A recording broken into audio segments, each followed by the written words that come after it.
bienvenue dans ce micro-podcast. Durant notre vie, nous allons régulièrement vouloir obtenir ou détenir certaines choses. Cependant, ces choix se feront souvent de manière inconsciente.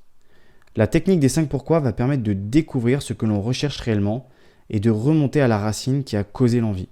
Le but est de comprendre ce que l'on veut vraiment et ensuite d'analyser et se rendre compte que l'on peut y accéder d'une autre manière. La technique des 5 pourquoi consiste simplement à se demander pourquoi à chaque réponse que l'on donnera jusqu'à tomber sur la réponse « parce que je le veux » ou bien 2 fois la même réponse d'affilée.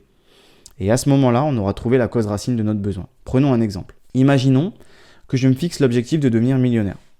Je vais me demander pourquoi je souhaite être millionnaire. La réponse pourrait être « car je ne veux pas être préoccupé par l'argent ». Je vais ensuite me demander pourquoi je ne veux pas être préoccupé par l'argent. La réponse sera peut-être « parce que je ne veux pas être anxieux et avoir besoin de faire attention à toutes mes dépenses ». Je vais me demander ainsi pourquoi je ne veux pas faire attention à mes dépenses tout en restant raisonnable. La réponse sera sûrement que je veux avoir l'esprit tranquille. Et pourquoi est-ce que je souhaite avoir l'esprit tranquille ? Tout simplement pour être libre. Et pourquoi est-ce que je souhaite libre ? Parce que j'ai envie d'être libre, tout simplement.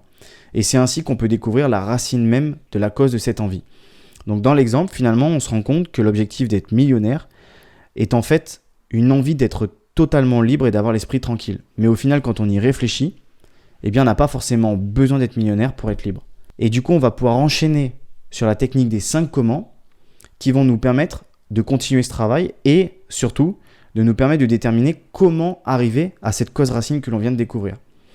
Donc par exemple, pour reprendre cette envie d'être libre, alors c'est plutôt être libre financièrement, on peut se dire que si on rembourse toutes nos dettes, on ne devrait plus avoir et surtout on ne devrait plus devoir d'argent.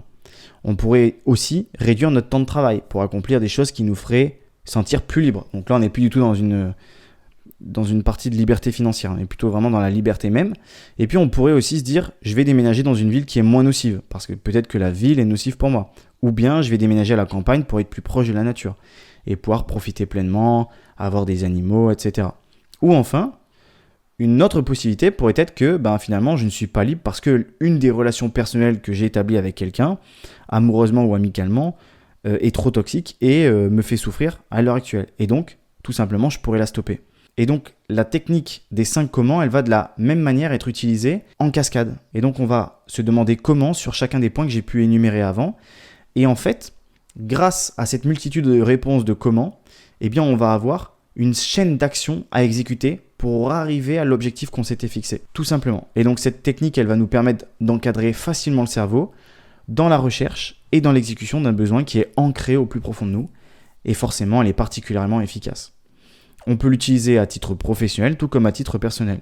Et surtout, comme j'ai déjà pu le dire, lorsqu'on souhaite se reconvertir, il est important de se lancer dans une formation qui nous plaît, mais aussi dans un métier qui nous plaira à l'avenir. Et cette technique, elle peut être ultra efficace pour déterminer ce que l'on souhaite vraiment faire, comment on peut y arriver et surtout pourquoi on veut le faire. N'oublie pas de me dire ce que tu as pensé de ce podcast en commentaire et moi je te retrouve la semaine prochaine. Ciao.